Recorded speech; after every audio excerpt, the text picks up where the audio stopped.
پنجاب میں سیلاب سے 2.8 ملین ایکڑ زرعی رقبہ متاثر ہونے کا خدشہ ہے۔ سیلاب کے باعث کپاس، گنا اور چاول سمیت بڑی مقدار میں سبزیاں متاثر ہوئیں۔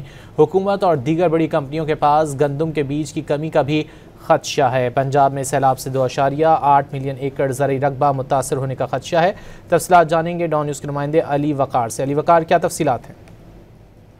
جی بالکل، یہ کل ہے پنجاب ایگریکلچر کمیشن کا اجلاس ہوا ہے، جس میں وزیر زراعت اور سیکٹری زراعت سمیت جو زرعی ماہرین اور دیگر اسٹیک ہولڈر نے شرکت کی تھی۔ اس پر ذرائع نے ہمیں یہ بتایا ہے کہ جو ابتدائی تخمینہ اور ایسٹیمیٹ بتائے گئے ہیں وہ یہ ہے کہ پنجاب میں جو 3 دریا ہیں، دریا ستلج، راوی اور چناب، اس کے میں سیلاب کی وجہ سے 2.8 ملین ایکڑ زرعی رقبہ متاثر ہونے کا خدشہ ہے، جس میں جو 3 بڑی فصلیں ہیں اس میں کپاس، گنا اور چاول سمیت جو سبزیاں ہیں وہ بھی بڑی حد تک متاثر ہوئی ہیں۔ اس پر ماہرین کا یہ کہنا ہے کہ آگے اب گندم کی اور کنولا سمیت دیگر فصلیں کاشت کرنے کا وقت قریب آ رہا ہے۔ اس لیے جو کسان ہے اور زراعت کو سہارا دینے کے لیے حکومت کو چاہیے کہ وہ جو ترقیاتی پیکیج ہے اس کی ترجیحات کو تبدیل کرتے ہوئے کسانوں کو اور زراعت کو فروغ دینے کے لیے۔ پنجاب میں سیلاب سے 2.8 ملین ایکڑ زرعی رقبہ متاثر ہونے کا خدشہ ہے۔ علی وقار تفصیلات سے آگاہ کر رہے تھے، بہت شکریہ۔